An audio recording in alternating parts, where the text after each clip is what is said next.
Bonsoir à toutes et à tous. On est dans l'émission F2M Toulouse. On est là ensemble pendant 1 heure pour parler du TFC, messieurs. Avec moi aujourd'hui, il n'y aura pas d'une aussi belle introduction que la semaine dernière par Vincent, mais moi je vais faire le plus classique. Donc sur la feuille de match, en attaque. Aujourd'hui, on a lesviolets.com avec Samuel et JB. Comment ça va? Salut Camille, salut à tous. Ça va très bien. Salut à tous. Hâte de commencer cette émission qui clôturera l'année. Au milieu de terrain, on a la feuille de match avec Mehdi et Vincent. Comment ça, les gars? Salut, ça va? Triste d'être à distance et pas en radio, mais quand même content d'être avec vous tous pour terminer l'année. Moi, ça va. Je suis déçu de reprendre avec un commentateur low cost, mais voilà. J'avoue, l'homme au peignoir était de qualité supérieure. On le reverra, l'homme au peignoir. Si vous voulez vraiment le revoir, on le reverra. Avec nous, on a Auxence aussi, on lit souvent ces petits papiers, mais on ne le voit jamais. On l'a déjà entendu à la radio. Il est avec nous ce soir. Comment ça va, Auxence? Bonsoir à tous, merci pour l'invitation. Et alors là, lui, je pense qu'on le met dans le trio d'attaque, messieurs. C'est l'invité exceptionnel pour venir clôturer l'année 2020 et dans notre émission faire le bilan de la mi-saison. C'est Cédric Forêt. Comment ça va, Cédric? Ça va très bien, merci. Cette Mer- fin d'année, tout se passe bien pour l'instant, malgré la situation actuelle. On y reviendra un peu plus tard. En tout cas, merci d'avoir répondu à l'invitation. Cédric, tu étais déjà venu dans l'émission, là. Alors, à l'époque, le club allait vraiment mal parce que c'était en novembre 2019. Ouais. Donc là, c'était un peu cata, mais là, du coup, on aura des meilleures choses à dire sur ce TFC. La technique était cata aussi lors de cette émission. C'est vrai, toi, tu l'as vu de l'extérieur, mais nous, au studio Radio Occitanie, c'était assez folklore. Mehdi était avec son portable sur le micro pour t'entendre parler. Enfin, c'était… Ouais. Ça a marché. Mais là, on est en visio et c'est encore mieux. Allez, messieurs, au programme aujourd'hui pour cette nouvelle émission, on va faire un bilan tout simplement de la mi-saison du TFC. On fera la preview de TFC Paris FC parce que c'est la semaine prochaine. On fera les habituels pronos, bien entendu. Et on terminera par une petite interview de Cédric Forêt qui nous donnera ses petits objectifs, ses petites tendances du moment, enfin, où il en est en ce moment, et tout ça. Voilà, messieurs, pour cette émission. Est-ce que vous êtes prêts? Ouais. Pas difficile de lui faire perdre les nerfs. Enfin, quand on a vu Zico et Socrates rater des pénaltys, pourquoi pas Maradona? Il est à côté. Toulouse, dont on connaît la créativité en termes de coups de pied arrêtés avec de multiples combinaisons. C'est parti, Ben Yedder. Maga de la tête. Incroyable. Yann Podigère pour frapper ce coup franc. 10 minutes à jouer dans cette rencontre, c'est parti direct. Et c'est marqué. Yann Podigère. Eh bien, on est parti, hein. Messieurs, on va entamer direct dans le dur, j'ai envie de dire. On fait le bilan de la mi-saison, donc on a la moitié de saison. Le TFC est 3e. Je vous propose qu'on se remette un petit peu dans le contexte de juillet. Ouais, on va partir en juillet 2020. Le TFC est en train de vendre, entre guillemets, de se faire racheter par nos chers Américains, le fonds d'investissement. Comolli arrive en tant que président délégué, Patrice Garande en tant qu'entraîneur. On a un mercato qui débute. On a 2 premiers matchs qui sont catastrophiques ou très durs, on va dire très durs. Avant qu'on entame sur ça, messieurs, moi j'aimerais qu'on s'arrête de suite sur le mercato déjà. Est-ce que pour vous, le mercato, à cette mi-saison, vous le trouvez bon? C'est dur de dire le contraire, quand même. Je pense qu'on peut passer à la question suivante. Hein. Honnêtement, c'est très dur. C'est très dur de dire le contraire. Quand on a connu les mercatos des 5-6 dernières années, où on pouvait dire il y a une satisfaction et 6 ou 7 déceptions, et bien là, on est fait l'inverse. Voilà. Sur le contraire, 6 ou 7 satisfactions, je ne sais pas, 5 ou 6, et il y a peut-être une déception quand même. Vous êtes pleinement satisfait de tous les joueurs qui sont arrivés au mercato, messieurs? Sauf presque. Peut-être que Bayo c'est un ton en dessous des autres, mais en même temps, bon, comment c'est là, tu fais, comme il dit, tu fais presque un 100% avec des joueurs qui sont venus des illustres inconnus, des Jagereux, du Spearings. Tu les croisais dans la rue, c'était pas avec eux que tu allais faire des photos. Hein. Là, tu n'avais pas de la superstar, et puis c'était cohérent avec ce qui avait été annoncé, pas cher.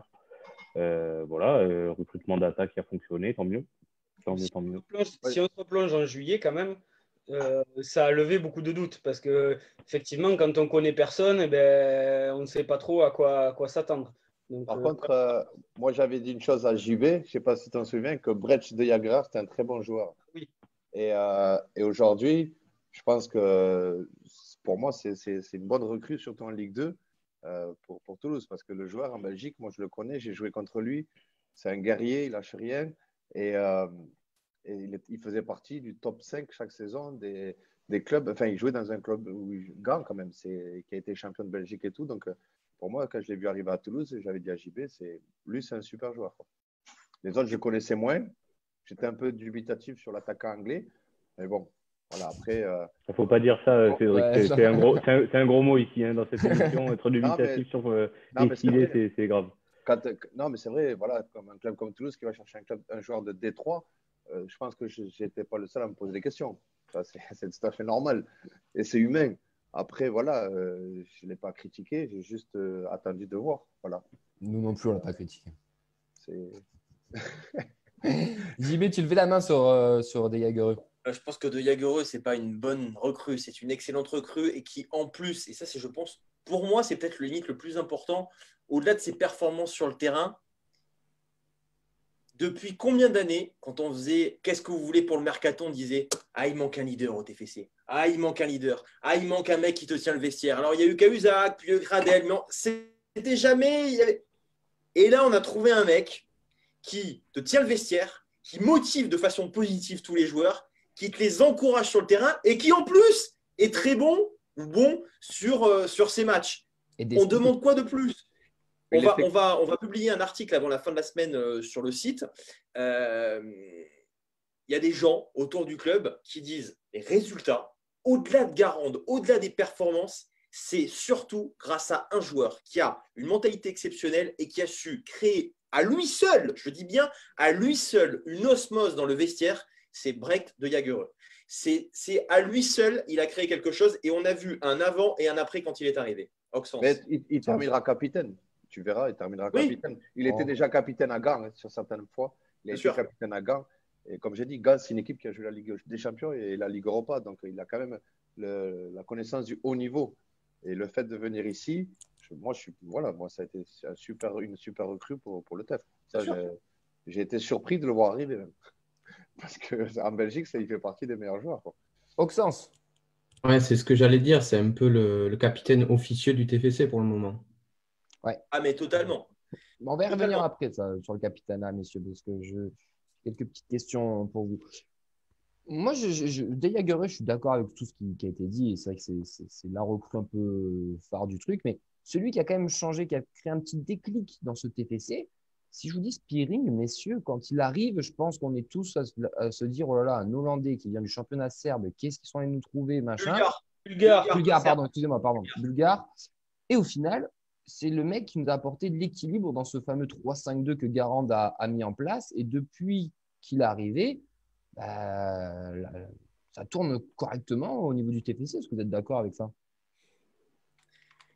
Je pense que tu te fais un petit… Alors, oui, tu as raison. Oui, tu as raison parce qu'il nous a apporté de la stabilité et il a apporté à un poste où il y avait un petit manque. Ceci étant dit, le milieu commençait à pas mal tourner avant qu'il arrive, puisque il est arrivé le dernier jour du mercato. Ouais, il arrive tardivement. Ouais. Il arrive le 5 octobre, il arrive le dernier jour du mercato. Et puis, il y a cet effet aussi, on retient ses pénaltys. Alors, un mec qui tire bien les pénaltys, c'est génial parce que ça fait longtemps qu'on n'avait pas vu ça au TFC. Même Gradel, qui était un bon buteur, ne les réussissait quasiment pas du tout au TEF. Il nous a sorti de quelques matchs grâce à ses pénaux. Dans le jeu, je pense, et dans le vestiaire, je pense qu'il est un peu moins influent que De Jagereux ou que d'autres joueurs. Peut-être qu'on y reviendra comme Ili sur cette fin de partie de saison. Après, ça n'empêche que c'est un très bon joueur. Et comme tu dis, quand il arrive le 5 octobre, c'était largement pas gagné qu'il réussisse au TFC. Mais je pense qu'il est arrivé dans un vestiaire qui est commencé, où il y avait une osmose qui, tu sais, un footballeur, c'est des qualités, mais c'est aussi un mec qui est bien dans ses baskets. C'est un mec qui, enfin, Cédric nous le racontera. Tu peux être un super footballeur. Si tu es dans une équipe qui tourne pas bien et qui a un mauvais état d'esprit, tu vas galérer. Et là, il est arrivé dans une dynamique qui était en train de créer. Il qui était en train de se créer. Il l'a amplifié via ses pénaltys, via son bon état d'esprit et via ses qualités aussi. Mais je ne sais pas si c'est la recrue majeure du TFC. Non, je ne dis pas la recrue majeure, mais celle qui a apporté ce petit truc qui me manquait au TFC. D'ailleurs, Garand l'a dit. Nous aussi, on l'a dit dans cette émission. On a même fait un débat aussi courant novembre. Mais il a quand même, moi je trouve qu'il a quand même apporté un certain équilibre dans ce 3-5-2. Après, que ce soit de là, grâce à lui, que tout roule, etc. Non, je ne dis pas ça. Mais quand même, pourtant, je ne suis pas un grand fan de Spearing. J'étais le premier à le critiquer. Mais je trouve qu'il, dans son jeu, dans son poste, pour le moment, on n'a pas mieux. Pour le moment. Si je peux me permettre. Vas-y, permets-toi. Vas-y, Cédric. Alors, moi, si je peux me permettre, je veux dire, le TEF, quand ils sont allés chercher les joueurs, je pense que tout le monde s'est posé des questions. C'est quoi ce joueur? C'est qui celui-là? C'est quoi? Et je pense que Comolli, avec ses stats et ses trucs un peu particuliers qu'il a, il a peut-être regardé donc, certaines choses, mais je pense que c'est un ensemble. Il faut regarder le recrutement comme un ensemble, comme des pièces à rajouter et qui s'entendent bien. Et aujourd'hui, je pense que c'est dans ce sens-là qu'il faut le voir. Ce n'est pas forcément l'individualité, mais le collectif et qui est géré par Brett de Jager. Moi, je pense que c'est comme ça que le recrutement s'est fait. Pas forcément sur un joueur, mais sur un collectif. Parce qu'un recrutement, on peut prendre une somme d'individualité, mais s'ils ne s'entendent pas, ça sera mort, même si c'est les meilleurs joueurs du monde. Alors que certains joueurs, avec le tempérament et tout, qui a été peut-être sûrement calculé, ils savaient qu'au bout d'un moment, la sauce allait prendre et que tous ces éléments allaient faire avancer le club. Après, on a pris des mecs qui ont quand même un bon état d'esprit. Quand tu vois David Machado, c'est un bon état d'esprit. Quand tu vois Ricili, tu as envie de l'aimer. Alors après, on n'aime pas son jeu. Vous en avez débattu pendant de longues minutes dans cette émission. Mais ça a l'air d'être un bon mec. De Jagereux, Spearings, même Van Den Bomen. Maxime Dupé, c'est pas des mecs. Il y a eu un truc qui s'est créé. Je pense que, et d'ailleurs, Garand l'avait dit, et même Comolli dans une interview, ils ont pris des joueurs avec des qualités footballistiques, mais aussi humaines. Et c'est ça qui a permis cette osmose. Mais effectivement, on a été tellement échaudés par les recrutements à l'Est de ces dernières années par l'ancienne direction que quand on a vu tout ça arriver, on s'est dit, oula, où est-ce qu'on met les pieds? Et pourtant. De toute façon, toutes les recrues, au-delà de ça, même si on parle juste du terrain, elles ont répondu aussi à des besoins. Ils ont très bien ciblé des besoins, que ce soit le poste de latéral gauche pour remplacer Silla, le milieu de terrain qui était complètement dépeuplé, il n'y avait plus d'attaquants non plus. Voilà, il y a aussi ça a répondu à des besoins sur le terrain, dans le vestiaire, partout. Et c'est pour ça que c'est une réussite. C'est parce qu'effectivement, c'est global. Après, ça n'empêche qu'il faudra voir la deuxième partie de saison parce que c'est bien d'avoir fait 17 premiers matchs. Il faudra voir la deuxième partie de saison. Et ça ne veut pas dire aussi qu'il y a eu des manques dans ce mercato. On va peut-être y venir, mais je pense qu'il nous manque un backup derrière Machado. Je pense qu'en défense centrale, on est l'edge.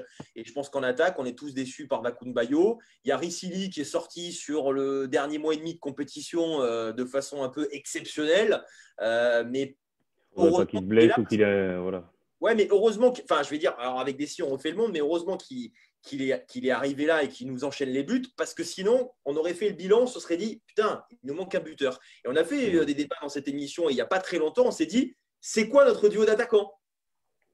Mais je pense qu'une équipe comme Toulouse, ils ont besoin d'un buteur qui soit dans le top 5. Ça, c'est obligé. C'est obligatoire. S'ils veulent remonter, c'est le plus gros budget, il faut faire le forcing sur un type qui est capable de mettre…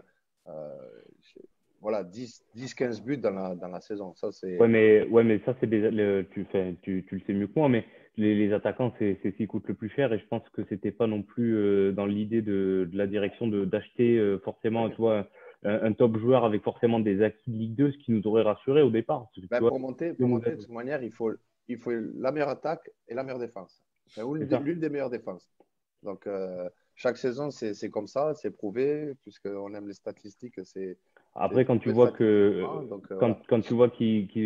Comolli a eu sur son bureau le CV d'Atem Ben Arfa et qu'on lui a dit bon, écoute, tu vois, Ben Arfa, c'est un nom, tu vois, il a plus rien à prouver, si tu veux. Alors certes, il est plus âgé, mais voilà, c'est. Est-ce que ça serait rentré dans la cohésion de groupe, dans ce qu'il recherchait là? Pas du tout. Voilà. Cédric, toi, en tant qu'ancien numéro 9, nos attaquants, tu les juges comment là, sur cette moitié de saison? Moi, pour être honnête, avec tout ce chamboulement, je suis remonté en Belgique, donc j'ai regardé quelques matchs. Mais si si je peux voir, c'est que c'est pas réellement des buteurs. Je veux dire, c'est plus des attaquants complémentaires qu'autre chose. Après, il y a le grand, comment, je sais plus comment il s'appelle, celui qui. Bayo? Ouais, un grand costaud devant. Ouais, Voilà. Bayo. Qui est athlétique. Donc, je pense que voilà, il faut mettre un petit joueur autour qui soit assez dynamique et qui prenne les espaces. Mais je pense que voilà, il faut qu'il travaille encore. C'est des jeunes joueurs. Et je pense qu'avec voilà, avec plus de travail aux entraînements, ça peut s'améliorer. Est-ce que tu connaissais Amin Adli ou est-ce que tu as été surpris de le voir à ce niveau-là? Adli. Qu'est-ce que tu penses de lui? Amin Adli, c'est Ouais, ça? ouais. Je ne Amin connaissais Adli. pas, je le découvre. Au début, j'ai eu peur qu'on en faisait un peu trop parce qu'on en parlait beaucoup. Et que voilà, il est là, la pression un peu. Mais bon, je vois que ça se passe très bien. Je souhaite qu'il continue comme ça. J'entends même parler, voilà, on parle de lui au Milan.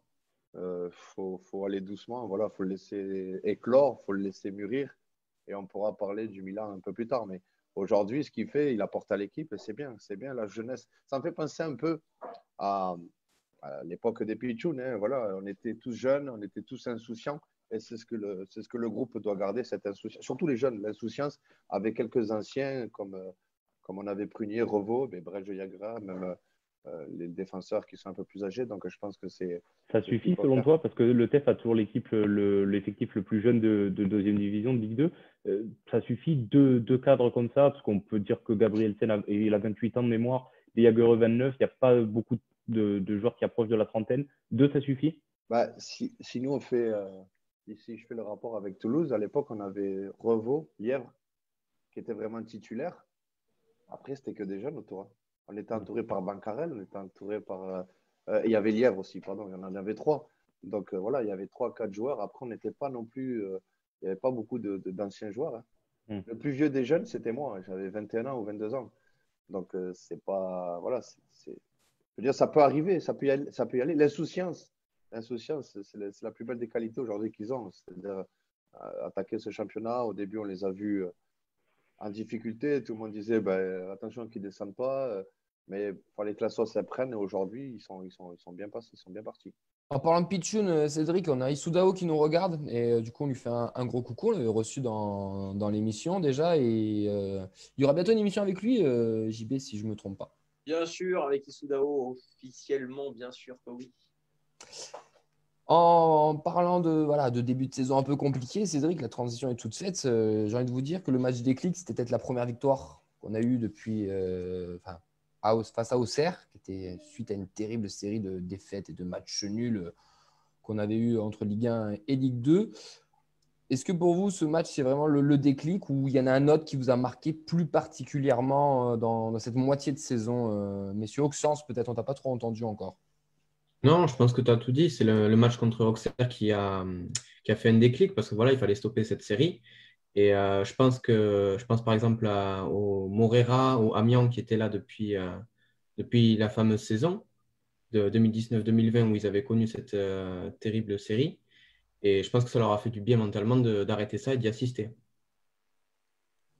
Vous êtes d'accord? Non, j'y vais, je te vois un peu grimacer. Mais non, alors, je vais te dire oui. Mais je pense que ce qui lance vraiment notre série, c'est la victoire à la dernière minute contre Ajaccio.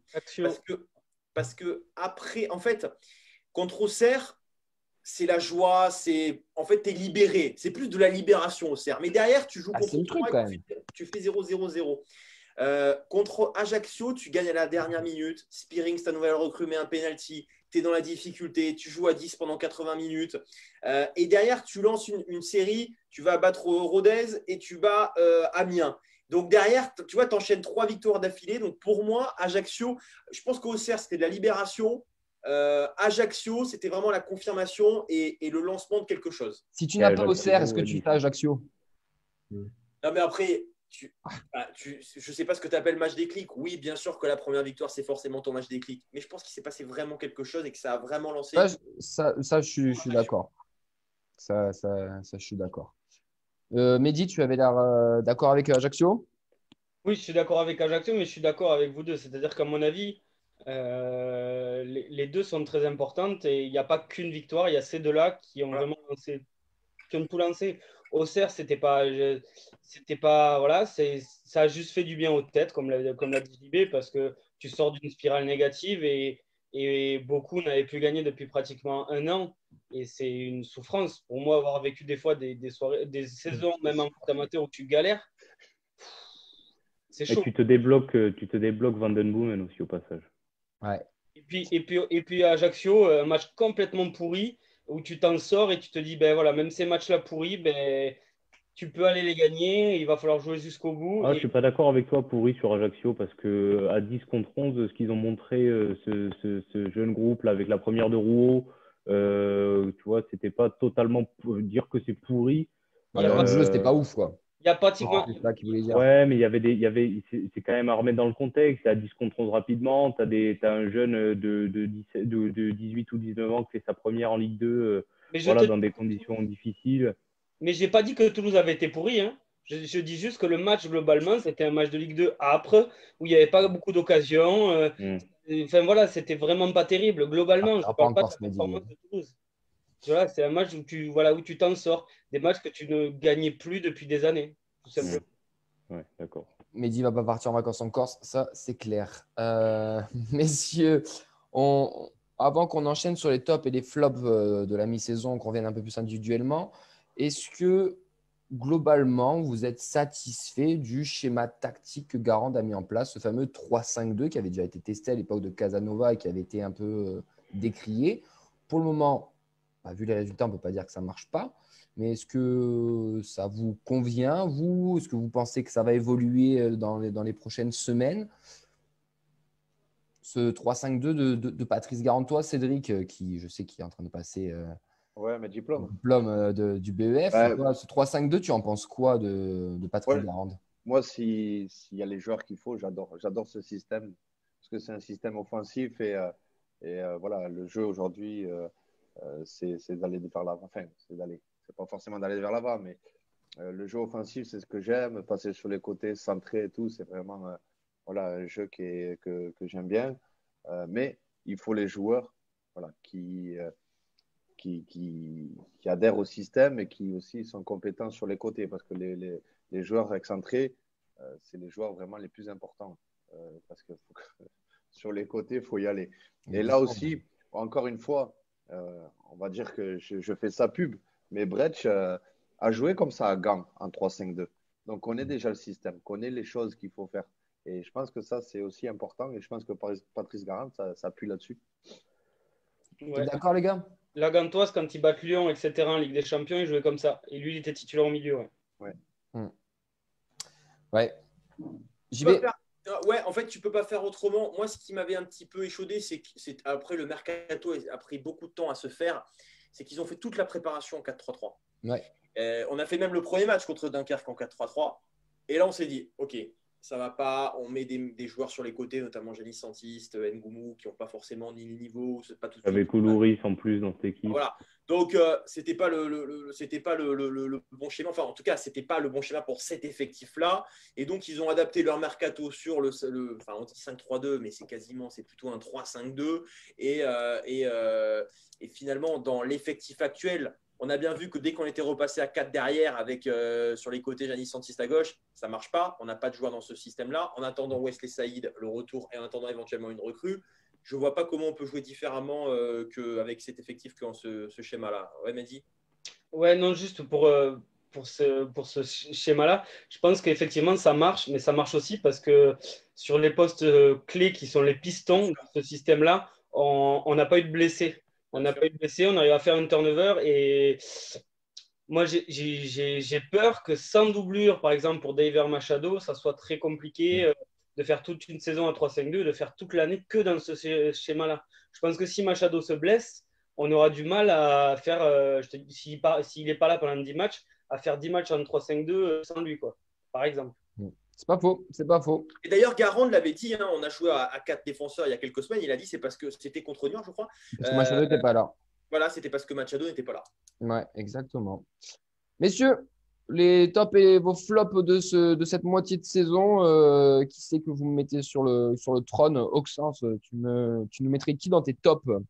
Alors moi, j'en ai mis 4 en top, donc dans l'ordre. 1, Ilé. 2 Spearings, 3 Adli et 4 de Jagereux. Messieurs, est-ce que vous voulez en ajouter ou en enlever un? C'est dans l'ordre. Donc, Ressili, pour toi, c'est le top du top de cette première partie de saison. Oui, parce que bon, il a quand même mis. D'accord, donc on n'est déjà pas d'accord. Ok.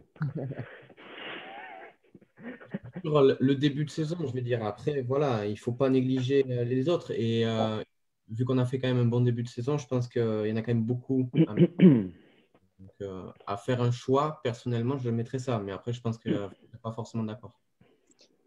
Moi, j'aurais mis le duo Adli-Ilé. Oh non, mais copie pas, frère, c'est mon 3e top. Ah bah désolé. Non, Écoute, non. moi, on se rejoint sur ça, mais moi, Allez, Ilé, je les grands l'associe à esprits se Adli pour rencontrent. que ça soit Je suis d'accord avec toi. la complémentarité. Je pense que si l'un marche bien, c'est parce que l'autre marche bien aussi, qu'ils sont Je suis tout à fait complémentaires. d'accord. Et Adli fait des très bons matchs depuis Voilà. que Ilé est titulaire et Ilé il fait des très bons matchs depuis que Adli est derrière lui.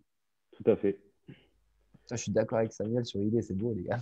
C'est Non, mais oui, enfin, je sais pas après, je sais pas ce que vous en pensez les autres, mais ce duo-là, on a eu le débat d'ailleurs il y a quelques semaines sur notre fameux duo d'attaquants. Ouais. On se posait pas mal de questions. Ben, Là, sur ce dernier match, c'est celui-là qui tient la route et qui tient bien la route. L'idée de base a changé, puisqu'au départ, Garand part pour jouer avec, entre guillemets, 2 vrais attaquants. Avec Antiste Bayo, et Kouloris au début aussi. Voilà. Et Amin Adli, c'est venu parce que, si je ne dis pas de bêtises, il y a eu des suspendus, des blessés. Enfin, il y a eu des bisbilles, il y a eu des Antiste suspendu et Bayo blessé. Ouais, voilà. Et donc, il a mis Adli comme faux 2e attaquant, on va dire. Et ben, ça a marché. Et puis voilà, et ça marche du tonnerre. Parce que Amin Adli, au début, on l'imaginait un peu partout, en fait. On ne savait pas quel était son vrai poste. D'ailleurs, moi, je ne le sais toujours pas parce que je pense qu'aussi que dans le milieu à 3, il est capable d'y jouer. Voilà, il est capable d'apporter à plusieurs postes. Donc, ben, effectivement, ça marche. On a trouvé la complémentarité. Et ben, tant que ça marche, on le reverra. Mais je ne sais pas si on ira jusqu'à la fin de saison avec le duo comme ça. En top, si on met le milieu de terrain en plus, parce qu'il a cité plusieurs milieux de terrain, Auxence. Moi, j'aurais mis les 3, moi. Moi, j'aurais mis, ouais, les 3. Le problème du milieu de terrain, c'est que quand tu dis le milieu de terrain, t'englobes tout le monde, t'englobes les 2 pistons aussi, parce que tu peux englober Machado avec Morera quand tu es sur phase offensive, ou alors Samsana. Alors, je veux dire le cœur du jeu. Ouais, voilà. Le cœur du jeu, je te rejoins là-dessus. Encore qu'on pourrait avoir des doutes sur Manu Koné. Je ne le mets pas dedans, moi. Je le mets pas dedans. Moi, je mets Van den Boomen, Spearing, De Jager. Voilà, parce que Manu Koné, il a fait un début de saison qui n'était pas à la hauteur de ce qu'on attendait de lui, bien que souvent, et je le répète, il a été le seul joueur qui a prouvé qu'il y avait des joueurs de ballon dans cet effectif quand on galérait, les matchs un peu compliqués. Bon, ben voilà, hein, sa qualité technique parlait pour lui. Mais moi, dans mes tops, j'avais mis Brecht parce que bon, voilà, il n'y a plus besoin d'en parler. Cédric a fait sa pub de manière suffisamment convaincante pour qu'on n'ait pas à revenir dessus. Et j'avais mis donc le duo Adli-Ilé pour revenir avec ça. Et j'ai mis surtout le 3-5-2 dans les tops parce que je pense qu'on a vraiment trouvé notre schéma de jeu et ça fait bien longtemps qu'on n'avait pas eu des certitudes voilà, sur quelque chose d'aussi concret qu'un système tactique.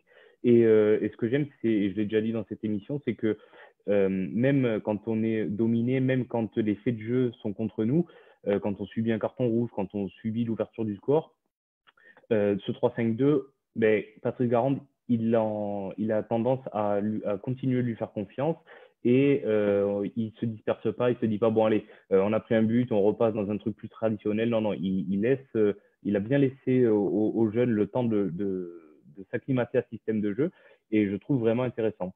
Et voilà, et tant que j'ai la parole, si je dois faire mes flops, après Non, après les flops. Ah d'accord, ok, je ferai les flops plus tard. Mehdi, avant que tu nous quittes. Ouais, ben, le numéro 1, ça sera le numéro 1 toute sa vie, tout ce que vous voulez. Cédric en a... Moi, je vous en parle depuis des émissions. Je suis amoureux de Bibiche, de Jager. Pourquoi Bibiche d'ailleurs? Ça vient d'où Bibiche? Je sais pas, c'est quelque chose que j'ai vu. Je crois que c'est sur Twitter, ça. Hier, si je dis pas de conneries. De quoi? Bon, bref, moi je l'adore. Et je suis vraiment fan même du style de joueur. Je l'avais déjà vu jouer avant. Et voilà, j'adore ce mec. Et ensuite, j'avais mis dans un ordre. Ils sont tous en dessous, mais ils ont été très bons cette demi-saison. C'est Spearing, Illier et Adli. Voilà. Et je vois pas comment on peut mettre un autre top que De Jagereux. Parce que le mec le plus régulier, qui a joué tous les matchs et qui n'a pas eu des hauts et des bas, ou parfois Notre Etienne Didot. C'est De Jagereux. On a parlé de son investissement dans le vestiaire qui, pour moi, est immense. Et puis, vous m'avez tout à l'heure parlé de TFC Auxerre, le déclic, etc. Qui c'est qui va obtenir un pénalty alors qu'on est mené 1-0 et qui va lancer la machine? Les petits crochets, il sait les faire. Les petits crochets pour avoir les pénaux, il sait les faire. Ouais. C'est De Jagereux. Ça n'empêche que derrière, voilà. Donc, on a une équipe qui est assez homogène. Et ce qui est intéressant, c'est qu'il y a beaucoup de joueurs qui peuvent marquer. Amin Adli, Ricili, même Vakoun Bayo qui claque un doublé sur son premier match. On a vu même maintenant Manu Koné qui commence à s'y mettre. Gianni Santiste qui n'est pas titulaire et qui, quand il rentre, marque quasiment à chaque fois. Donc, c'est vachement bien. Il y a vachement de joueurs qui peuvent marquer et des joueurs qui sont. Écorché son nom, je crois qu'il s'appelle Yanis. Ah non, pas. Voilà. Mais pour moi, c'est De Jagereux qui a été le plus régulier, même si je pense que la trêve est arrivée au bon moment parce qu'on commençait un petit peu à le voir un petit peu souffler, à sortir à la 70e, mais pour son investissement dans le vestiaire, pour ses performances sur le terrain, pour sa régularité, parce qu'il est titulaire sur quasiment toutes les rencontres. Bref, De Jagereux, largement. Et parce qu'il ne nous a pas coûté cher en plus. Il est prêté. Voilà. Et voilà, mais après, c'est tous des bons joueurs. Mais tu prends Ricili, moi je veux bien Ricili, sauf que Ricili, c'est le meilleur joueur du mois de décembre. Au mois d'octobre, Ricili, il n'existe pas vraiment encore. Donc, dire que Ricili, c'est notre meilleur joueur sur la première partie de saison, même si elle n'est pas totalement terminée, ça me paraît être un peu prématuré. Cédric, toi, je pense que tu vas nous mettre De Jagereux parce que tu as fait pas mal de. Sans le football, mais... Est-ce que tu es d'accord avec tout ce qui a été dit ou tu vas en ajouter un autre? Bien sûr, je suis d'accord avec tout ce qui a été dit. Il y a une chose aussi, vous l'avez oublié, mais une chose qui est importante, c'est le gardien aussi. Je pense que Dupé, quand même, il a son mot à dire dans tout ça parce que sans un bon gardien, sans un meneur d'hommes, c'est pas évident. Et je pense que Dupé fait son rôle. Après, je n'ai pas vu tous les matchs et comme j'ai dit, je suis en Belgique depuis un moment, donc je n'ai pas tout regardé, mais voilà, les noms qui ont été dits, c'est les noms qui ressortent. Et bon, pour les attaquants, voilà, que ce soit les deux là, j'ai perdu leur nom, mais Adli, voilà. Et je pense que l'important, c'est de marquer, et aujourd'hui, c'est ce qu'ils font.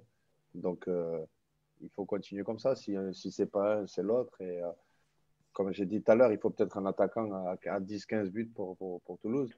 Mais s'il y en a 2 ou 3 qui sont à 8-10, c'est très bien aussi. Hein. C'est ça. Donc, voilà. Le danger, il peut venir d'un peu partout cette année. C'est ça qui est bien. C'est ça qui est bien. Et puis quand tu vois aussi que Gianni Santiste, on ne l'a pas évoqué, mais l'explosion de Gianni Santiste, elle est quand même à souligner. C'est un jeune qu'on ne connaissait pas au début de saison. À chaque fois qu'il sort du banc, il a débloqué les situations, il a marqué des buts importants. Gianni Santiste, à voir s'il continue dans sa deuxième partie de saison à être aussi performant. Mais je pense que si Ricilé ou Amin Adli a un petit coup de mou dans la saison, Antiste sera pas loin derrière pour venir les je pense qu'il faut franchir étape par étape. Voilà, ils sont jeunes. La concurrence, c'est important. Ils sont leur club de formation. Je pense que voilà, étape par étape, ça ne sert à rien de presser les jeunes parce qu'ils peuvent vite se griller aussi. Hein. Parce qu'aujourd'hui, ils rentrent, ils marquent. Peut-être que si demain il est titulaire sur 4, 5, 6 matchs, il aura une pression et ce ne sera peut-être pas le même rendement. Donc, même s'il faut qu'il soit formaté et prêt pour ça. Mais aujourd'hui, voilà, je pense qu'il faut aller crescendo et faire confiance à tout ça, quoi, à tout ce groupe. Mehdi, envoie-nous tes flops avant qu'on te libère. Ouais, alors les flops, on en a déjà un petit peu parlé. Et encore, moi, je ne le mettrai pas en numéro 1. Le numéro 1, je pense que c'est la défense. Parce que, comme l'a dit Cédric, souvent, c'est les meilleures défenses qui montent. Et on n'y est pas. On n'y est pas. Très loin, même. Hein? On est très loin, même, d'être la meilleure défense. On met beaucoup de buts. Je crois qu'on a la deuxième attaque, si je ne dis pas de bêtises. Première ou deuxième? Je sais plus, deuxième. Première, ça y est. Depuis le match de Pau, on est première attaque, voilà. À égalité. Ok. Et par contre, au niveau défensif, ce n'est pas encore ça. On en parle week-end après week-end que Il y a des améliorations. Au début, c'était assez mauvais. Et là, on est sur c'est moyen, quoi. Voilà, il y a quelques erreurs de placement. On prend encore des buts bêtes. J'inclus le gardien là-dedans. Tu vois, moi, Cédric, Maxime Dupé, qui est un chouette mec, je pense, effectivement, dans le vestiaire. Mais qui, après, il a les qualités de ses défauts, les défauts de ses qualités. C'est-à-dire qu'il est très bon sur sa ligne, mais dans le jeu aérien, parfois, c'est compliqué pour rassurer la défense. On le voit notamment sur les coups de pied arrêtés. Donc, le flop numéro 1, je mettrai la défense dans son ensemble et aussi Diakité Gabrielsen, qui devait être notre défense titulaire. Ça devait être des monstres parce que l'année dernière, en fin d'année, c'était les seuls qui tenaient à peu près la route en Ligue 1. Et c'est peut-être les deux, je ne dis pas qu'ils sont mauvais, mais c'est les deux moins bons sur ce début de saison. Et ensuite, donc Dupé, je l'ai évoqué. Et évidemment, Bakun Bayo, même si moi, je ne serais pas aussi dur que tout le monde, parce qu'on l'a vu en début de saison, on l'a pas revu ensuite. Mais moi, je suis persuadé que ce mec-là, il peut mettre ses 8-10 buts. Et voilà, avec la détente, la puissance athlétique qu'il a, il n'est pas si maladroit que ça devant le but. Voilà, en rotation, c'est très bien de l'avoir. Pour l'instant, il est au chaud parce que Ili et Adli, ça marche bien, parce qu'en 6, ça marche bien. Mais bon, Bayo, je ne pense pas que ça soit si mauvais que ça. Moi, ce joueur-là, il me fait penser un peu à Khalifa Koulibaly que j'ai eu à Charleroi. Quand il est arrivé à Charleroi, Khalifa, même le coach, il m'a dit, mais qu'est-ce qu'ils m'ont foutu dans les pattes, quoi. Alors que c'était un super joueur. Mais le problème, c'est que ces joueurs-là, ils sont bruts de coffre. Et il faut que le faire travailler. Et moi, je me souviens, Khalifa, je l'avais pris un peu à part et je lui avais expliqué des choses parce que c'est des joueurs, ils arrivent devant le gardien, ils sont tellement, je veux dire, pressés de tirer, tellement envie de marquer, tellement de trucs que entre la tête et les pieds, ça ne suit plus et ça fait n'importe quoi. Alors qu'il faut qu'ils prennent le temps, il faut respirer. Quand on arrive devant le gardien, il faut se calmer. Enfin voilà, c'est facile à dire, mais moi j'y suis arrivé, donc c'est possible. Mais voilà, c'est des choses qu'il faut arriver à faire et ça se travaille aux entraînements, la répétition. Et après, c'est à lui aussi de se mettre en circonstances et en conditions qu'après les séances, il ne faut pas vite prendre la douche. Il faut rester devant le but et mettre des frappes, tirer, travailler. Et ça, c'est important. Et je pense que je l'ai vu jouer. Il a un fort potentiel physique. Et s'il arrive à mettre la lucidité dans tout ça, oui, il peut mettre ses 10 buts dans la saison. Intéressant, l'avis d'un vrai avant-centre, j'ai envie de dire. Messieurs, dans les flops, Mehdi, déjà, on va te libérer. Les gars. Parce que tu dois y aller. Merci. Bonne émission. Allez, ciao. Ciao. À l'année prochaine. À l'année prochaine, en effet. Donc, Mehdi nous a donné ses flops, messieurs. Samuel, tout à l'heure, tu voulais les entamer. Tu t'es coupé dans ton élan, mais maintenant, ça y est, tu peux y retourner. Alors, dans mes flops, j'ai noté flop numéro 1 pour moi, le TFC au Stadium. Le TFC au Stadium parce que cette année, donc si je reprends, on a eu défaite contre Dunkerque, match nul contre Sochaux, défaite contre Valenciennes, qui celle-là restera, je pense, mémorable quoi qu'il se passe au cours de la saison, et match nul contre Guingamp. Je pense que c'est inexplicable. Alors, au début de saison, les deux premiers, le match contre Sochaux et la défaite contre Dunkerque, même si contre Dunkerque, je pense que c'est presque une faute professionnelle de ne pas avoir gagné. On peut le mettre sur le dos du début de saison, mais il y a des matchs où on est passé complètement au travers. Je pense notamment, bien sûr, à ce match contre Valenciennes. Et même, j'ai encore des regrets quand je pense à l'égalisation dans les derniers instants de Guingamp, qui nous aurait, sans ce but qu'on prend dans les dernières minutes, on sera en tête de la Ligue 2 aujourd'hui. Voilà, j'espère que c'est un point qu'on va arriver à corriger rapidement parce que j'ai l'impression que c'est super, on arrive à compenser ça par une première place du classement des équipes les plus performantes à l'extérieur. Mais il va falloir franchir un cap pour au Stadium arriver à être plus régulier et pas que contre des équipes plus faibles. Voilà, donc ça c'était mon premier flop. Le deuxième, Gabrielsen, pour l'ensemble de ce qu'il représente, je pense qu'aussi c'est un flop surtout parce qu'on a placé beaucoup d'espoir en lui. Le club a placé beaucoup d'espoir en lui en le nommant capitaine, je pense à Patrice Garande. Et il a incontestablement déçu. Cette année, il a paru emprunté quand d'autres comme Rouault ou Amiens ont été un peu plus, comment dire, ils ont été plus rassurants derrière, disons. Gabrielsen, on en attendait plus, c'est un international, voilà, il n'a pas apporté ce qu'il devait apporter. Je suis un peu moins critique envers Diakité, mais c'est pas loin d'être pareil. Et enfin, mon dernier flop, et celui-là, c'est celui qui me fait le plus mal au cœur, je pense, c'est Koulouris. Parce que Koulouris, c'était l'attaquant qu'on voyait tous incontestablement aller regarder, taper sur Google les pronos du TFC, nos pronos au début de saison, qui sera le meilleur buteur du TFC sur lesvolets.com. On avait fait un article. On avait tous mis Estimios Koulouris sans aucune exception, je crois. Et au final, ben voilà, Koulouris, ça a l'air de se diriger tranquillement vers le flop de l'année, parce que pour moi, c'est un attaquant qui a du talent, qu'on n'a pas su mettre suffisamment en confiance, qui a été peut-être trop marqué psychologiquement par l'enchaînement des résultats négatifs et qui n'a pas su s'épanouir dans une équipe où voilà, je pense que l'arrivée de Comboiré lui a fait du mal, parce que la concurrence avec Leia Izeka, qui n'était pas forcément méritée, parce que Leia Izeka n'a pas été beaucoup meilleur que lui, ça l'a pas aidé à se mettre sur le bon chemin. Et voilà, Cédric, il le sait, un numéro 9, ça marche à la confiance. Et voilà, cette année, ça aurait pu être notre numéro 9, mais on lui a confié un rôle qui était un peu plus ingrat, de redescendre, notamment au début de saison. Il était aligné avec Bayo, et on lui a demandé de redescendre pour toucher des ballons. Moi, je reste convaincu qu'il avait autre chose à apporter, et c'est pour ça que j'en fais une de mes déceptions principales. Auxence. Oui, je pense aussi que… Pardon. Non, vas-y. Je pense aussi que l'épisode de l'avion affrété pour Gabrielsen n'est pas pour lui, ça lui a aussi fait mal à la confiance. Oui, après, ouais, j'aime pas parler négativement des joueurs, hein, parce que j'ai toujours défendu le joueur. Mais après, quand on est joueur de foot professionnel, on doit avoir un mental d'acier. Et peu importe les circonstances qu'il doit se passer, on doit se relever, on doit travailler. Je ne peux pas croire que c'est parce qu'on n'a pas amené un avion pour Coloris et que ça l'a déstabilisé. Je ne peux pas croire parce qu'on l'a mis en concurrence avec les Yaïseka que ça l'a déstabilisé. C'est qu'au bout d'un moment, il faut peut-être regarder, et ça, moi je suis intransigeant là-dessus, et j'en parle souvent même avec les dirigeants de Reims. Quand tu prends un attaquant, il ne faut pas se juger sur la saison qu'il a passée juste avant. Un attaquant, il faut se juger peut-être sur les 3-4 saisons qui sont passées avant.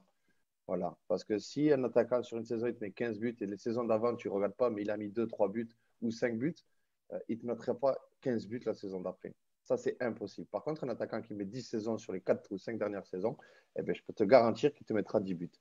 Et ça, c'est le problème aujourd'hui de beaucoup de clubs, c'est qu'ils se basent juste sur la dernière saison des attaquants.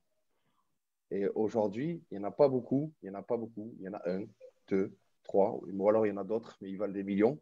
Mais pour prendre lui, parce que c'est un ancien Toulousain, tu regardes les stats de Wissam Ben Yedder, sur les 5-6 dernières saisons, il y a plus de 12 buts, 15 buts. Et ça, c'est un attaquant. Les autres, voilà, il faut que les clubs ils arrivent à changer cette vision de l'attaquant, parce que prendre un attaquant qui a mis 15 buts et que les saisons d'avant, il a mis 3-4 buts. Il faut voir aussi où est-ce qu'il met les buts. Faut pas s'étonner. Non, mais peu importe. Je veux dire, que tu sois en Bulgarie, que tu sois en… Tu penses que le meilleur buteur moldave, ça peut être meilleur qui met 25 buts, il pourrait être plus… S'il met 25 buts en Moldavie sur les 5 Ce que Koulouris a fait en Grèce d'ailleurs, il a fait une saison en plus de 20 buts. Mais voilà, une saison, c'est ce qu'il te dit, Cédric, il faut les répéter les saisons. Il faut les répéter les saisons. C'est ça que je veux dire, c'est qu'il faut répéter les saisons. Un buteur moldave, comme tu prends l'exemple, c'est la Moldavie, mais on respecte la Moldavie. Mais si on les embrasse. Si tu as un buteur qui te met sur les 5 saisons 25 buts, je peux te garantir qu'il vient en Ligue 2 en France, il va mettre 10 buts. Ça, c'est sûr. À l'échelle, à toute proportion gardée. Mais il faut regarder, pas sur une saison, il faut regarder sur long terme. 5 saisons. Voilà. C'est mon ressenti, je pense.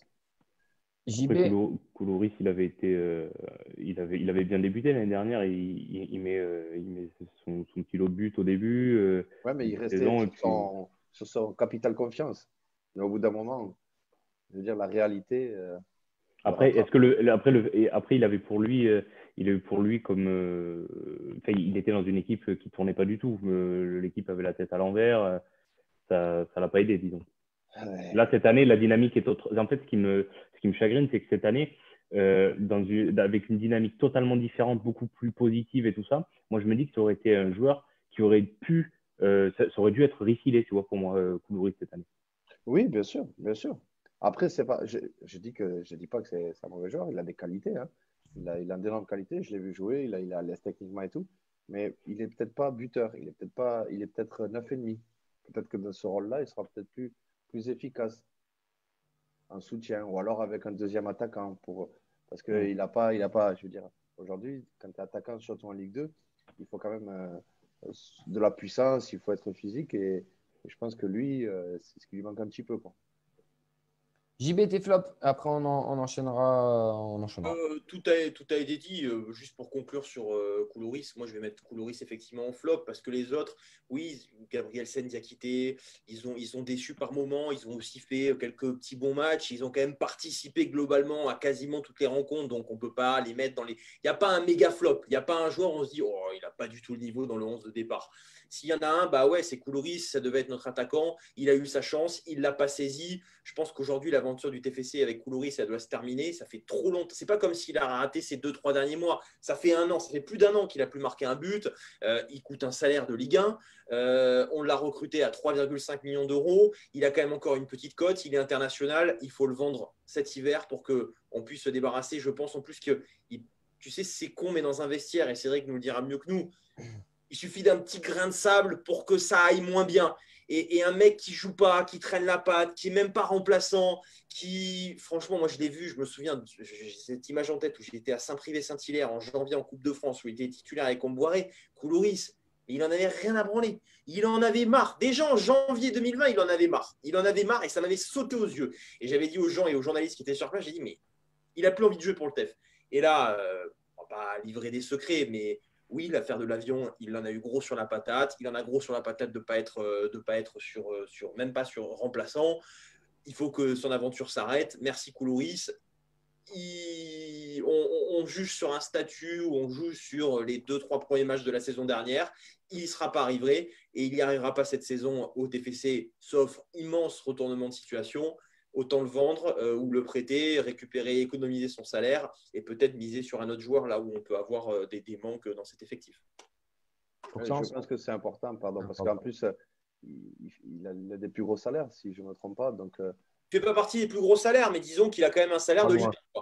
Mais voilà, donc ça aussi, ça peut peser, parce que s'il y a des joueurs plus performants, ils disent, regarde-le, lui, il ne fout rien. Et voilà, c'est un tout. Mais bon, c'est vrai qu'aujourd'hui, il faut que le club essaie de trouver une porte de sortie pour lui et prendre un joueur même plus jeune et qui a envie et qui est peut-être moins talentueux mais qui pourra apporter un peu plus à l'équipe. Oxens, après on finit avec Vincent qui nous donnera les tops et les flops des réseaux. Oui, moi je voulais dire que pour moi, la vente sèche de Koulouris, ça me semble être une erreur parce que déjà, il ne faut pas oublier que Bayo, il est en prêt. Donc du coup, il va potentiellement repartir. Et de deux, oui, moi je pense aussi qu'il a des qualités. Donc pour moi, à la limite. Il n'a plus envie. Pardon ? Il n'a plus envie. Ouais, ou à la limite. C'est le problème du TFC de ces dernières années. On a contraint. Pas le vendre serait une erreur, plus que de le garder contre sa volonté. Ça a été le mal du TFC depuis trop d'années, de garder des joueurs qui n'avaient plus envie d'être là. Ça a été le cas avec Gradel, où on a forcé, on a tiré, allez, une de plus. Et puis au final, les joueurs, ils n'ont plus envie. Ils se démotivent et ce qui doit arriver. Les sentiments, je pense, que Oxens qui parle plus que l'objectivité. Peut-être que c'est un attaquant aussi qu'il apprécie, qu'il aimerait voir réussir au TEF comme nombreux supporters. Mais comme tu l'as dit d'ailleurs. Je peux te jurer que j'aurais aimé qu'il réussisse. Je sais, et je pense que là, c'est plus ses sentiments qui parlent plus que l'objectivité. On finit avec Vincent et les réseaux. Ouais, pas mal de réactions sur les réseaux. Je vais donner les tops et les flops de certains des spectateurs du Facebook Live. On a Henri qui avait participé en tant que supporter il y a quelques semaines, qui cite Bayo, le Covid et Gabrielsen dans ses flops. Le Covid. On a Hervé qui a mis un top Adli, Bibiche, Spearing, un flop Gabrielsen, Bayo et Diakité. Maurice, il a mis Ilé, Adli, Diaguerre et Garand en top. En flop, on a Gabrielsen, Amiens et Sidibé. Aurélien en top, il est Van den Boomen, De Jager et Spearing. En flop, Koulouris, Bayo, Gabrielsen. Et Gabrielsen.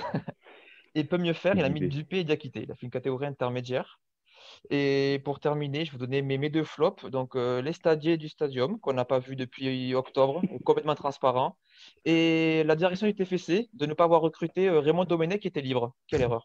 Et Robert Duverne à la prépa physique, on a loupé un lancer de chrono Ah ouais. incroyable. Très bien. Pour gagner des matchs, faut être solide. On va peut-être pas mettre la barre trop. Qui sache mieux défendre, qui ait envie donc de défendre, qui aime défendre.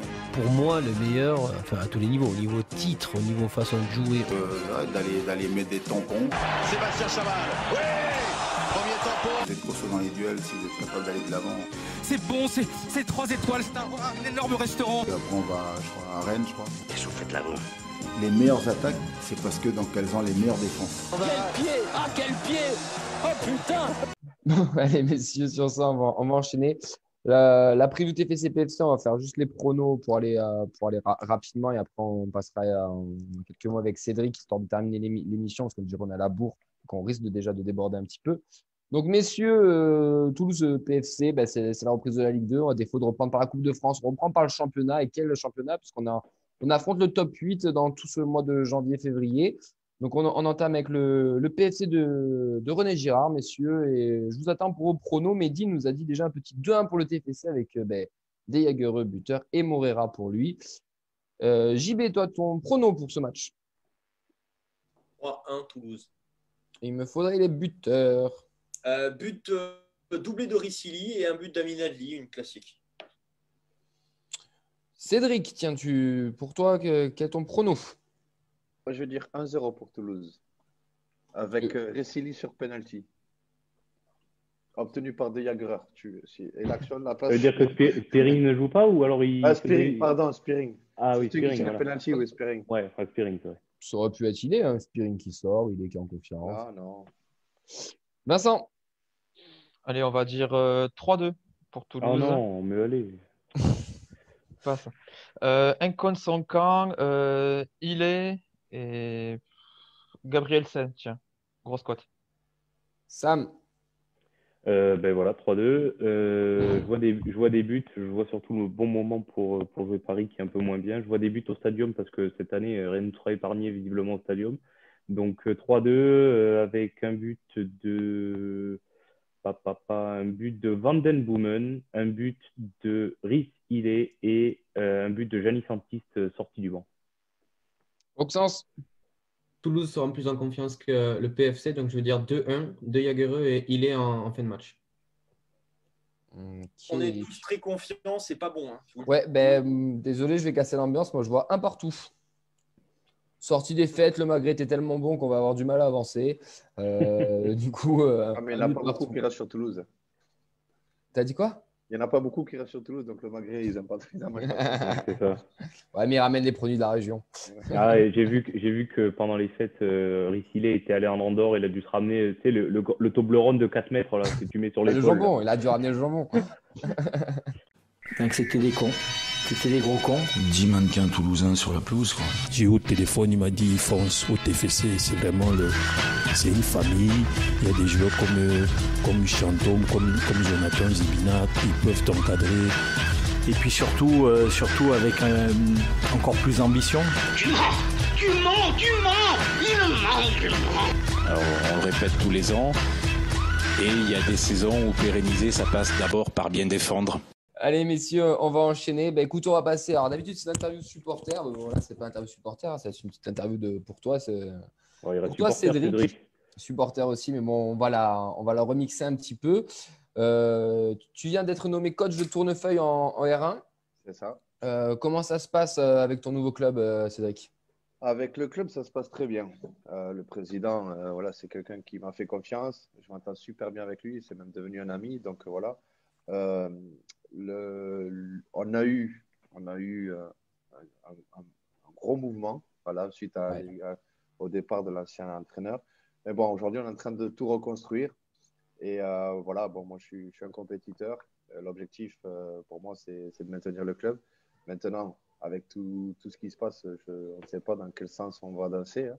Mais je pense qu'on va peut-être s'orienter sur des playoffs. Voilà, on va finir les phases allées et puis après faire des playoffs. Donc, on va essayer de de reprendre le taureau par les cornes et de prendre des points et essayer, voilà, on n'est pas très loin de la première partie, donc essayer de, même si on a gagné, on a fait qu'un match nul, hein, mais bon, c'est tellement court, on a fait que 5 matchs, donc si on arrive à enchaîner des résultats, on peut essayer d'approcher les play-offs, voilà, pas les play-downs, et si on arrive aux play-offs, ça sera que du bonheur. Maintenant, si on est dans les play-downs, eh bien, on a pris l'option de l'opération commando avec mon adjoint Aimé et avec Laurent, qui est aussi un adjoint. Donc voilà, on va faire opération commando et on va tout faire pour sauver ce club.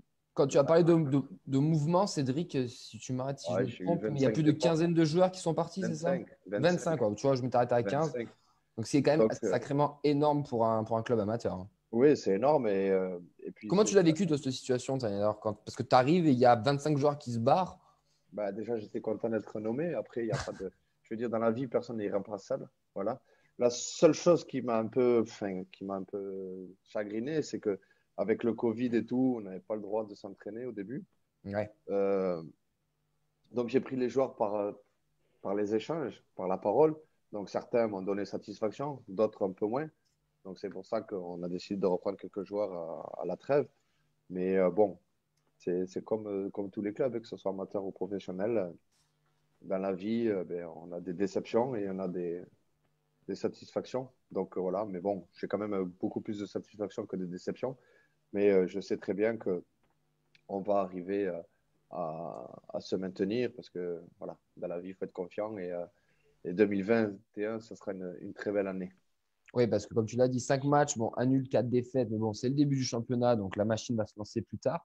D'ailleurs, par rapport au Covid, comment Cédric Fauré, coach de R1, gère un groupe amateur en période de Covid, sachant qu'on a, je le rappelle, pas le droit de s'entraîner depuis plus de 2 mois pratiquement, où là, peut-être certains ont repris, mais individuellement, enfin, les séances sont très, très particulières, parce qu'on n'a pas au contact, aux oppositions, etc. Comment toi, en tant que coach, tu gères ton groupe? Moi, je leur ai donné un programme, voilà. J'ai aussi mes adjoints qui sont restés sur Toulouse parce que, bon, comme on ne peut pas s'entraîner, c'est assez compliqué. Mes adjoints qui sont restés là-bas proposent le samedi et le dimanche pour ceux qui veulent d'aller faire, comment ça s'appelle, du footing, d'aller courir, de toucher un peu la balle, voilà, pour prendre des bases techniques. Mais bon, là, c'est les fêtes, donc j'ai laissé un peu libre cours à tous les joueurs parce que beaucoup aussi ne sont pas de la région. Donc, ils sont rentrés en famille, mais je leur ai donné un programme de préparation individuelle qu'il faut respecter. Et puis, j'espère qu'on va reprendre les entraînements courant janvier. C'est pas encore sûr, mais voilà. Et après, comme j'ai dit tout à l'heure, je veux dire, un joueur de foot, que ce soit professionnel ou amateur, il y a sa propre façon de voir les choses. Donc, s'il a envie de réussir, même au milieu amateur, il faut qu'il se donne les moyens. Donc, il faut faire la préparation. Et puis après, il y a le mental. S'ils ont envie de sauver le club, mentalement, ils y arriveront. Voilà. Moi, je suis juste là pour les conseiller, pour faire les séances, pour les aider. Mais après, sur le terrain, je n'y suis pas. Donc, c'est à eux de faire le maximum. C'est là où on a pêché un peu en ce début de saison. Parce que sur les 5 matchs qu'on a fait, on a ouvert 3 fois le score et à chaque fois on s'est fait rejoindre. Donc c'était quand même d'ouvrir 3 fois le score dans un match, c'est déjà bien. Et le problème, voilà, c'est qu'on a pêché et on n'a pas su tenir ce score. Parce qu'aujourd'hui, avec 2 victoires, on aurait 7 points et on serait peut-être voilà, dans les 10 premiers. En ce moment, tu passes ton BEF, ton brevet d'éducateur fédéral. Et d'ailleurs, tu as retrouvé un ancien pitchoun dans la promo avec Henri Bédimo. Oui, je suis avec Henri, ça me fait plaisir. On est 3, 4, 5 anciens pros. Donc voilà, ça fait toujours plaisir de retrouver des anciens partenaires et des anciens adversaires. Donc on se remémore un peu les matchs passés. Et puis bon, voilà, ça se passe bien, on est bien entouré. C'est beaucoup de travail, c'est vraiment beaucoup de travail. Je ne pensais pas que c'était aussi, pas aussi dur, mais autant de travail. Bon, il faut dire que nos profs, parce que je appelle les profs, nos formateurs, font partie des personnes qui mettent le plus de travail. Mais bon, voilà, on essaie de faire avec et on essaie de rendre la meilleure des choses et puis d'avoir ce diplôme. Ouais, j'ai eu des échos comme quoi il y avait quand même une super promo. Oui, il y a une super promo. On rigole bien. Voilà, pour ceux qui arrivent en retard, c'est les chocolatines le matin. Voilà, donc, mais c'est bien, ça se passe bien. Bon, là, on le fait en visioconférence, c'est un peu plus difficile. C'est dur, ça, ouais. La prochaine semaine, c'est au mois de février. On verra si on va la faire à Castelmourou ou si on va la faire encore en visioconférence. Donc ça, pour l'instant, on est dans le flou total. Au niveau amateur, c'est pas comme en pro. Ouais. On ne peut pas se projeter. Je confirme. Samuel, une petite question pour notre ami Cédric. Ouais, déjà, je te félicite d'avoir été nommé. Je te souhaite le meilleur pour la suite avec Tournefeuille. Mais moi, c'est une petite question pour revenir rapidement sur le TFC, de ce que tu as vu de ce début de saison, de cette première moitié de championnat. Ma question, elle est toute simple. Est-ce que tu penses que au soir de la 38e et dernière journée, Toulouse sera en Ligue 1? JB, il peut répondre à ma place parce que j'ai envoyé un message. Alors, j'ai dit quoi, JB? Non, mais je te laisse répondre, mais je te laisse répondre sur ce sujet-là. Bon. Non, j'ai dit à JB que moi, j'y croyais que ça m'a rappelé. Il y avait des similitudes avec les Pichounes et que voilà, je crois dur comme fer que Toulouse va remonter cette année. Je me trompe peut-être, mais voilà, c'est mon cœur de Toulousain qui parle aussi, mais je ne vois pas aujourd'hui une équipe, peut-être trois et Grenoble, parce que Grenoble, pour là, chaque saison, il y a toujours une équipe qui est là et qui vient, entre guillemets, je vais parler vulgairement, mais faire chier tout le monde.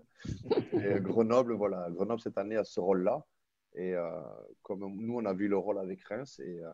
Mais je pense que Toulouse, s'ils arrivent à continuer dans cet élan-là, ça peut arriver. Parce que, comme j'ai dit, ils ont des jeunes joueurs insouciants. Donc, pour eux, déjà, jouer en Ligue 2, c'est super. Et ben voilà, ils donnent le maximum. Pour toi, avec l'effectif actuel, ça suffirait pour monter, ou est-ce que le mercato sera vraiment décisif et l'arrivée de certains joueurs est essentielle à la montée? Le groupe actuel, ça suffirait, selon toi? Je pense que le groupe actuel suffit. Maintenant, on peut toujours peaufiner, amener un joueur ou deux, mais pas beaucoup, parce que ça peut avoir l'effet inverse aussi. C'est-à-dire un joueur qui arrive et qui ne se fond pas dans le groupe, ça peut totalement détruire ce qui a été préparé en amont. Donc, il va falloir bien réfléchir, mais ça, je fais confiance à Comolli là-dessus, avec ses datas, et ça va aller. J'ai une question. En tant qu'ancien joueur, en plus tu es dans la région, est-ce que, alors on savait que parfois avec Olivier Sadran, il y avait peut-être avec certains anciens joueurs, il n'y avait pas forcément une reconnaissance à toute épreuve. Est-ce que c'est le cas avec la nouvelle direction du TFC? Écoute, moi j'ai eu Comolli au téléphone par message. À chaque fois, il m'a répondu, ça s'est très bien passé. J'ai eu Jérôme Fougeron aussi sur certaines choses. Il m'avait répondu. Donc aujourd'hui, voilà, notre relation, elle est bien, je veux dire. Elle est très bien même. Voilà, on n'a pas de. Chaque fois que je l'appelle, pas je l'appelle, mais j'envoie des messages, j'ai toujours une réponse. Auparavant, j'ai envoyé des messages où j'appelais, on ne me répondait pas. Et puis même, voilà, j'avais demandé à un moment s'ils n'avaient pas besoin d'un soutien pour entraîner les attaquants, des pros jusqu'à la préformation. On m'a fermé la porte. Donc, voilà, j'ai pas insisté. Même pour avoir des places, des fois, c'était compliqué. Donc, j'insistais pas. Que là, bon, voilà, aujourd'hui, je pense que si je demande à rencontrer M. Comolli pour X raisons ou pour avoir des places, voilà, je pense que il n'y aura pas de souci. Vincent, quelques questions des gens qui nous suivent sur le Facebook Live de lesviolets.com. Oui, quelques questions. On a une question d'Amaury, enfin deux questions d'ailleurs d'Amaury. Il te demande si tu devais refaire de carrière dans un autre sport, ça serait lequel? Le rugby. Le rugby. J'ai failli. Ah ouais? J'ai failli parce que quel poste? Ça, je sais pas. Les croisés. Quand j'étais au collège, mon prof de sport. Ça a coupé. Ah, il a bugué. Et il a coupé. Voilà. Ah, mais ouais, c'était Guy Novet, son prof de sport. Il était au collège de Tivrac, c'était Guy Novet. Avec que je prenne le centre de formation. On n'a ça pas a coupé, Cédric. Ça a coupé. On n'a pas entendu. Faut que tu recommences, ça a coupé. Tu t'es fait boycott par le Stade Toulousain. Ah, d'accord. En fait, quand j'étais au collège, j'ai mon prof de sport qui était Philippe Ducousseau, qui était entraîneur à Colomiers, qui a été entraîneur à Perpignan, je crois. Ouais. Et à l'époque, on faisait du rugby en sport au collège. Et il avait vu que j'avais d'énormes qualités. Et il voulait que j'intègre le centre de formation de Colomiers. Je t'aurais bien vu pilier droit à Colomiers. D'accord. Il aurait fallu que je prenne un peu plus de poids. Non, un 10, un bon 10 pour distiller le jeu. Non, en arrière. Pour le coup de pied, ça suffit. Mais n'empêche, j'ai un ami là, qui a une équipe à Carbone et il est en train de me chauffer pour que j'aille jouer avec eux un petit peu. Donc... Mais c'est vrai que c'est un sport que j'aime bien. J'aime bien le rugby et j'ai toujours apprécié l'état d'esprit et la mentalité. Et je m'en suis souvent servi quand j'étais joueur de foot, de cet état d'esprit-là. En tout cas, si tu joues à Carbone, moi je veux bien venir. Je veux voir ça. Hein. Je ne suis pas très loin en plus, donc je veux vraiment voir ça. Hein. Très bien. Amaury te demande quel coach t'inspire actuellement? Quel coach m'inspire? Jürgen Klopp. Domenech, c'est interdit. Hein. Jürgen Klopp. Je pense qu'aujourd'hui, c'est même pas un coach. Hein. Jürgen Klopp, c'est un manager. Et je pense plus ça va aller, plus on va se diriger vers là. C'est-à-dire qu'on va avoir une personne. Je pense qu'Arsène Wenger aussi était un peu comme ça, il manageait. Et je pense qu'aujourd'hui, on va se diriger dans ce système-là. C'est-à-dire qu'il y a un coach qui est en place, un manager qui donne ses idées, un peu comme au rugby, hein, qui donne ses idées et il y a les adjoints qui les mettent en pratique. Justement, une question un peu liée à ça, c'est Philippe qui te demande ce que tu penses de la data. Ben, en toute honnêteté, au début, j'y croyais pas trop. De se taper son nom, les statistiques, les ceci, enfin, ces choses-là. Mais au fur et à mesure, comme j'ai dit tout à l'heure, pour les attaquants, ben, il faut quand même se servir de ça. Je pense que c'est important. Après, il y a la data, mais il y a aussi la partie humaine. Donc, des fois, ben, si l'humaine ne va pas avec le club, le contexte et la ville, parce qu'il y a ça aussi qu'il faut regarder. Je ne pense pas que la data le prenne en considération, mais un joueur qui arrive d'un pays en France ou d'une ville à une autre ville, c'est un peu compliqué. C'est un peu compliqué. S'il ne s'intègre pas dans le club, s'il ne s'intègre pas dans la ville, c'est assez compliqué. La légende dit d'ailleurs que le TFC, le Bayo qu'il voulait recruter, était celui qui a finalement signé à Clermont. Ils se sont juste trompés sur le prénom parce que celui de Clermont a déjà marqué 8 buts. Ils se sont juste trompés, c'est bête. Hein. Ouais. Alors, on va finir avec Auxence pour une dernière petite question et après on va clôturer cette 86e émission. Auxence, on t'écoute pour le mot de la fin. Bon, je vais faire assez classique, mais est-ce qu'il serait possible dans le futur de voir Cédric Forêt entraîner le TFC? Ça, il faudra demander à Comoli qui me rentre dans les datas. Mais voilà, moi, comme je dis, quand j'ai signé pro, c'est que je voulais percer, je voulais arriver. Quand j'ai joué au foot, pardon, je voulais toujours devenir pro, je voulais arriver à faire quelque chose de bien. Maintenant, voilà, j'ai pris le chemin d'entraîner et je ne vais pas me fixer de barrière. Aujourd'hui, je suis à Tournefeuille, je suis très bien. Si demain, j'ai la capacité que d'entraîner Tournefeuille, ben, je resterai à Tournefeuille. Maintenant, si demain, j'ai la capacité et les qualités pour entraîner en Ligue 1 ou en Ligue 2 ou en National et qu'on vienne me chercher, le président me l'a déjà dit, bien sûr qu'il me laissera partir. Mais voilà, pierre après pierre. Voilà. Je ne vais pas commencer à construire une maison par le toit. Je fais les fondations, je vais construire les murs et puis après, on verra où ça m'amène. Mais il y a ça qui m'intéresse et puis aussi tout ce qui est recrutement et tout. Donc, il y a plein de choses que j'aime bien. Donc, voilà. Pour l'instant, je suis entraîneur et puis on verra dans quelques temps comment ça ira. Et tu ne veux pas piger sur lesviolets.com parce qu'Issoudao le fait, nous, on recrute. Hein. Ah, mais ça, il n'y a pas de souci. JB avait coordonné.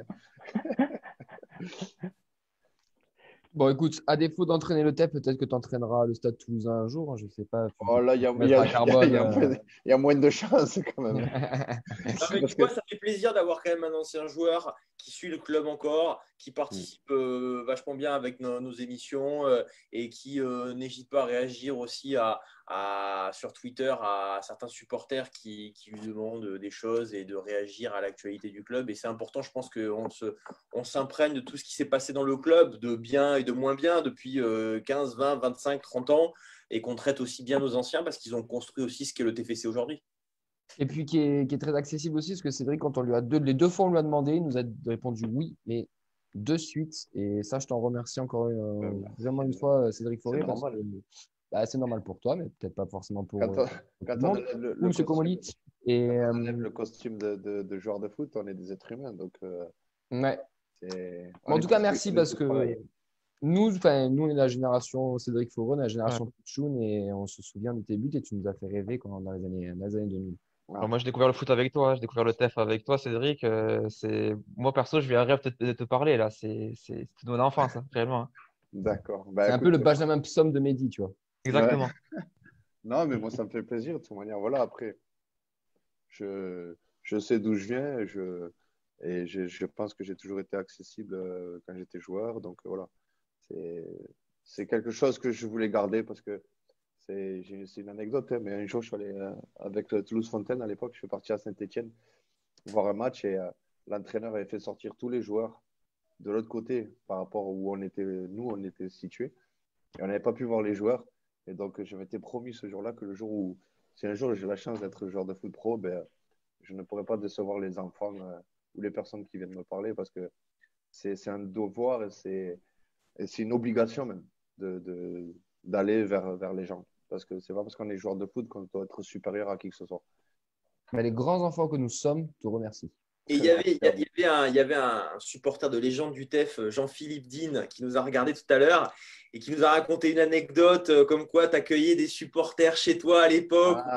Non, en fait, il y a quelques années de ça, il est allé voir Metz Toulouse. Ouais. Et il m'appelle, je ne sais plus à quelle heure, et c'était l'hiver, il faisait froid. Et il me dit, Ced, t'es loin de Charleroi? J'ai dit, écoute, je suis à 40-50 km. Je lui demande pourquoi. Et il me dit, parce que je me suis trompé, je suis perdu, je suis à Charleroi, je devais aller à Metz. Et je suis allé le chercher, il a passé la nuit à la maison, il a dormi à la maison, on a mangé ensemble.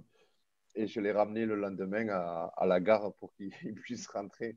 Mais voilà, Jean-Philippe, c'est au-delà d'un supporter, c'est un ami que j'ai appris à apprécier au fur et à mesure. Je veux dire, parce que moi, je me suis fait beaucoup des supporters, ce sont devenus des amis. Donc, j'ai même accueilli un jour à Reims, à Guingamp, je veux dire, des anciens supporters de Reims dans la maison, on a mangé ensemble et tout. Donc, voilà, je veux dire, il faut arriver à dépasser des fois cette frontière avec joueur-supporter. Il y a des gens bien. Et après, certains, voilà, dépassent des fois les bornes, mais j'ai jamais eu ce cas-là. En tout cas, merci Cédric. Un énorme merci à toi parce que nous, on était aussi très heureux C'est un peu notre cadeau de fin d'année à ceux qui nous suivent, à tous les supporters. Et je pense qu'il y en a plus d'un qui est très content de te voir et de t'avoir avec nous ce soir. Et puis tes analyses sont, au-delà du fait qu'ils représentent la génération des Pichouns, ces analyses sont pertinentes et ça fait… c'est super, quoi. C'est top. Ça fait une plus-value incroyable pour l'émission. Merci beaucoup. Ouais. Merci à vous. D'ailleurs, moi, Cédric, on risque de te rappeler pour la feuille de match parce qu'on s'intéresse au club de la région. Avec le Covid, c'est un peu compliqué en ce moment. On a été surporté, on a fait Cugno, mais Tournefeuille va pas tarder. Donc, je te tiendrai au courant. On pourra parler plus longuement de tout ça. Avec plaisir, il n'y a pas de souci. On remercie lesviolets.com avec Samuel et JB. Merci, messieurs. On va remercier la feuille de match avec Vincent et Mehdi, Auxence aussi. Et un grand merci à Cédric Fauré d'avoir participé à cette 96e émission. On vous souhaite une belle fin de 2020. De toute façon, il y aurait rien de pire de ce qui s'est passé avant.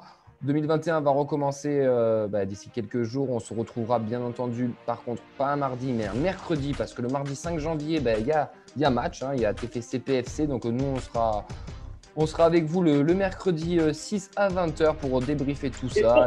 Pourquoi on ne fait pas un après-match? Alors ouais, ça va être tard, mais on s'en fout. Pourquoi on ne fait pas un après-match? Les gens ne sont pas au chômage, JB. Ils ont un travail, ils ont des enfants. Non, en peignoir. Le mec en peignoir qui dit ça.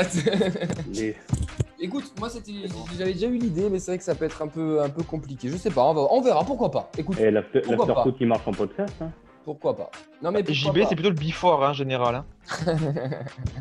Excellent ça. Non mais on verra, on va en discuter, pourquoi pas faire des petits trucs comme ça. Ouais. Messieurs, passez de belles fêtes de fin d'année et puis on se dit à la semaine prochaine, voire même à l'année prochaine. Ciao. Ciao.